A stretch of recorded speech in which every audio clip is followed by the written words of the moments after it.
we focus on helping you claim what's rightfully yours, your health and your freedom. We explore the three main areas of health: the physical realm, the biochemical realm, and the mental and emotional realm. We also explore all the areas of lifestyle we can find that will help you live more abundantly, regardless of where you're starting. And remember, in life, you'll either make excuses or create results. You choose. I'm your host, Dr. Josh Handt, and I'm glad to be with you here today. Make sure to head on down to the show notes and click on the link to join our tribe of human-powered life heroes, where we'll update you on new shows, events, product launches, and so much more. Now, it's time to enjoy the show.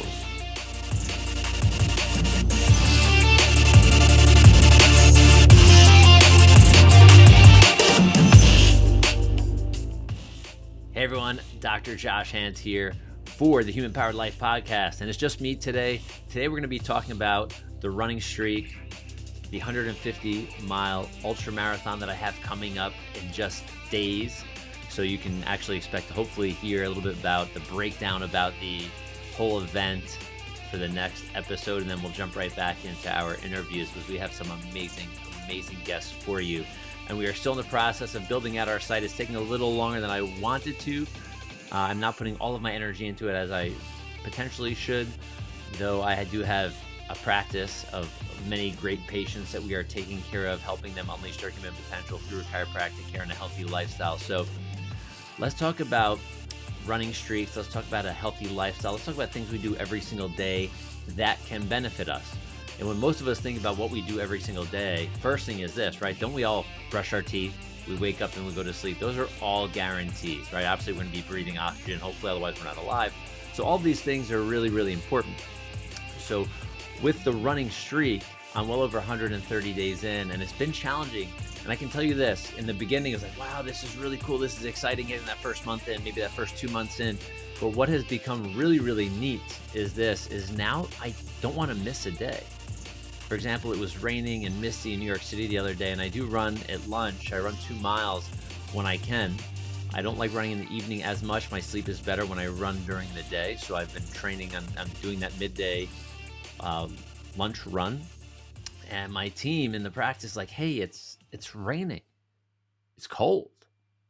Are you going to run? Yeah, of course I'm going to run. And it took me a while to get to this point. If you asked me to do this a year, 2 years ago and say, my team asked me the same thing, I'd be like, you know what? I'll just run tomorrow. Wait for the weather to be better. I don't want to be a fair weather runner or a fair weather good lifestyle person. You got to do proactive things on a daily basis. So I'll go over a few of the things that I think are essential to a good lifestyle.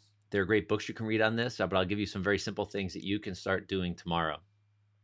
First thing in the morning, water, minimum of a pint. I like 20 plus ounces of clean water when we start the day. Before you put anything else in your body, go walk out. Even before you brush your teeth, go drink that pint. I drink a 750 ml bottle of water, clean water.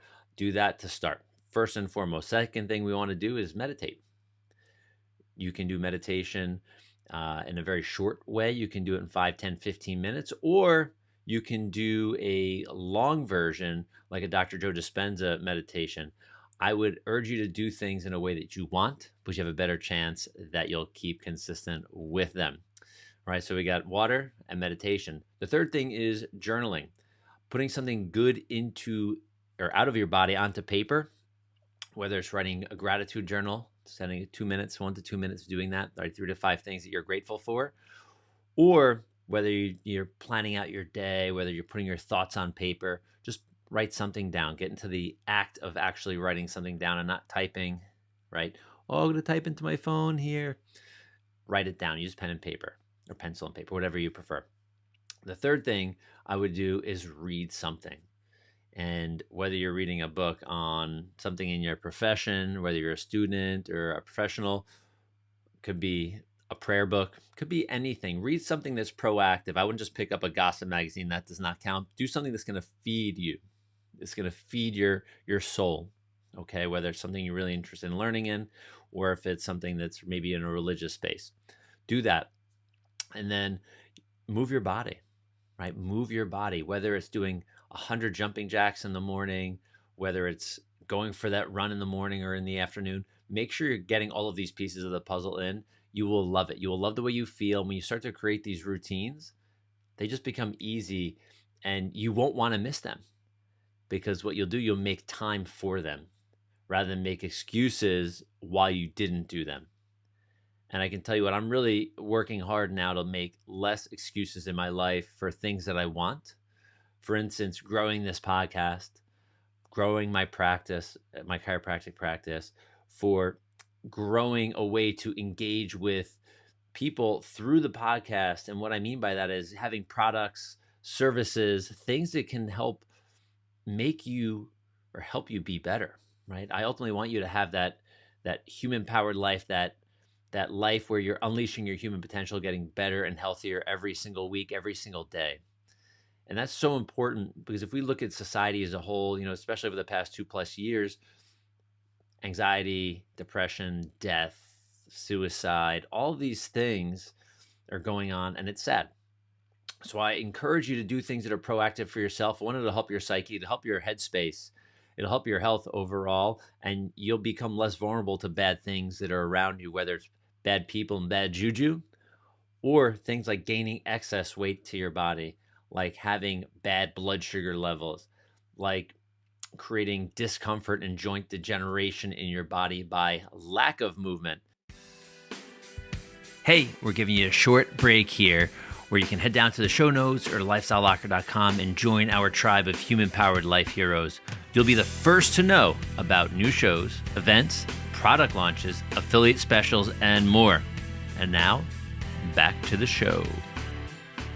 And I'll give you a perfect example of why I say this. All too often, I tell patients that I'm an ultramarathoner. We have these conversations because I want to inspire them to be better, whether it's, hey, I want to run my first 5K, or I want to do one of these things every single day of the week that we already mentioned.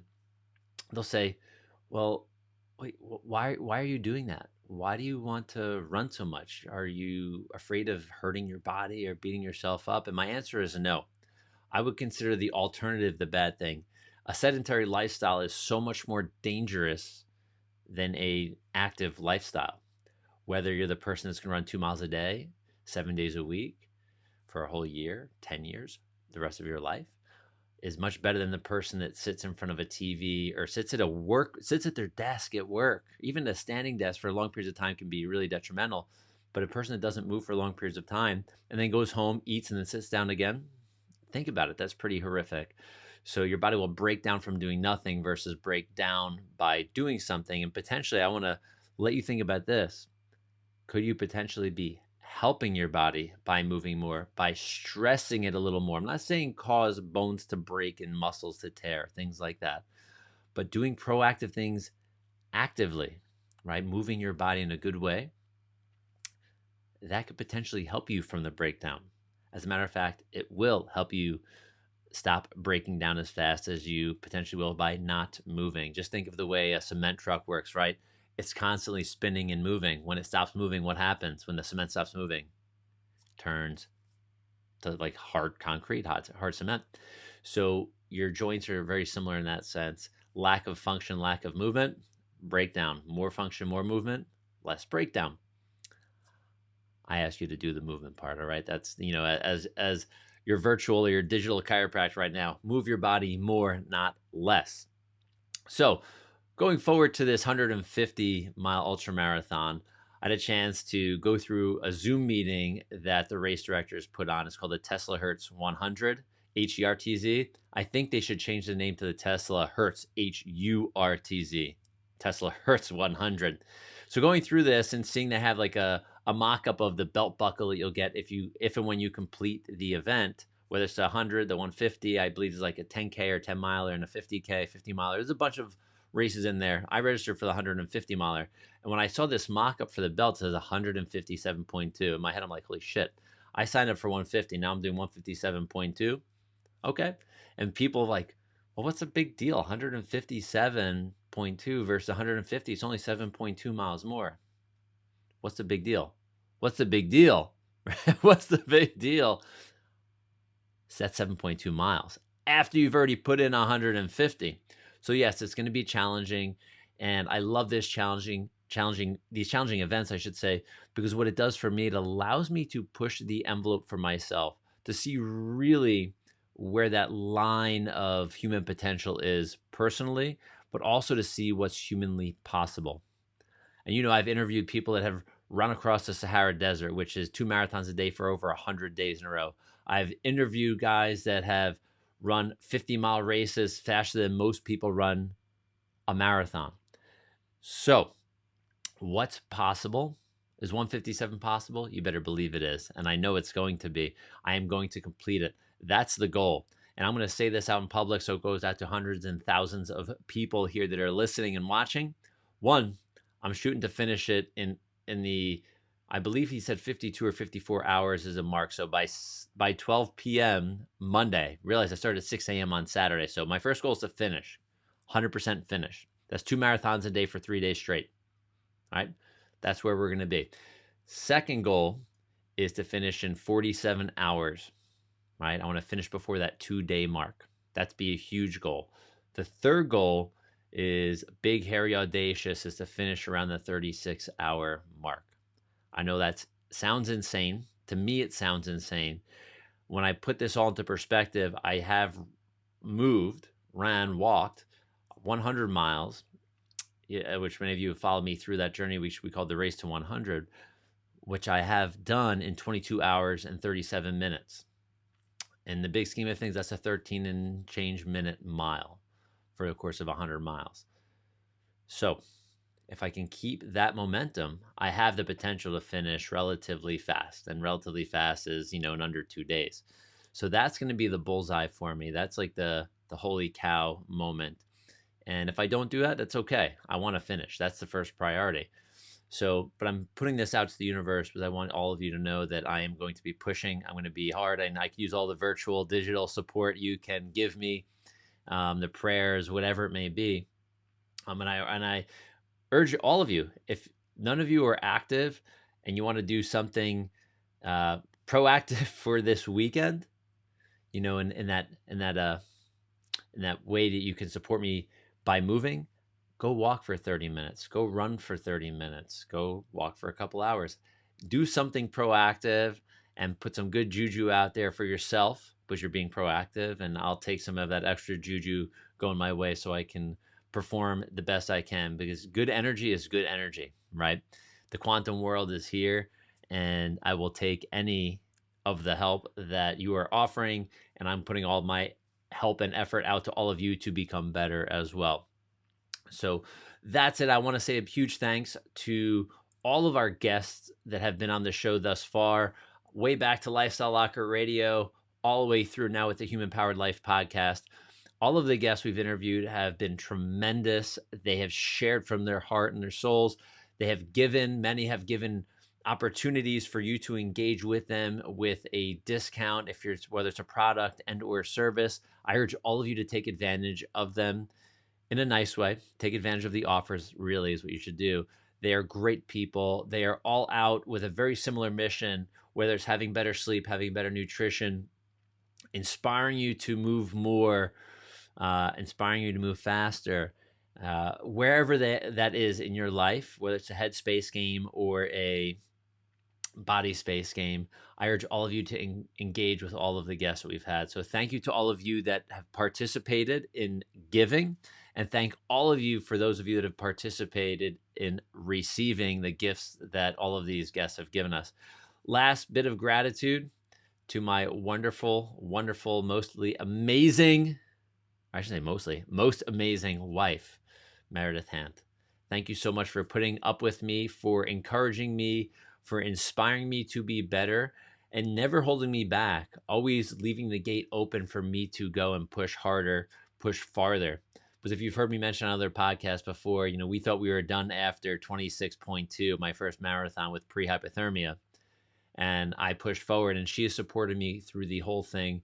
She has now become the ultimate crew captain. And I can tell you, a race crew is very powerful. She is my crew. She's a crew of one. She's a superstar. This is going to be potentially a 3-day event. I'm going to ask her to make sure she gets some rest because I'm the one doing the event. I know she's there. and wants me to be performing my best. She's the one that will tell me to slow down, to speed up, make sure I eat something, make sure I'm hydrated, all of these things. So she is unbelievable. She knows me inside and out. She probably knows me better than I do. And she's been through multiple events with me and been the most supporting person. So much love. I love you, Meredith. Thank you so much. And again, to all of you, thank you for being here, for participating, for sharing. And I look forward to sharing this journey with you on the next episode to let you know how I feel and function, right? This is going to be super important. So have a great one. Make sure you stay and check out the post show, and also check in the show notes. I'm going to drop some links for some of the things that I use and that I like, whether it comes to quantum charged water, to a journal that you might want to get. And I'm going to share, I don't have a journal. Just grab a piece of paper. That's your journal. But I'm going to share some links to really cool things that I think, like the Brain Tap, which is a meditation device, links to Dr. Joe Dispenza, links to someone like, let's see who else do I have here? Emily Fletcher of Ziva Meditation. I'll put some links in here that I think are really useful so you can get some of that proactive life starting things. I don't know what I'm saying here, but I want you to start proactive things daily in life. All right. I appreciate you all. Have a great day, evening, or night from wherever and whenever you're listening. I'm out. Thank you for tuning into this episode of the Human Powered Life podcast. Make sure to head over to lifestylelocker.com to check out all the details on the show and to watch part 2 of this episode, which is only in video format. We also have this audio portion in video format if you want. Once again, I'm your host, Dr. Josh Handt, for the Human Powered Life podcast, and I'm looking forward to staying connected with you as a Human Powered Life hero. Remember to join the tribe, and we'll see you soon. Bye-bye.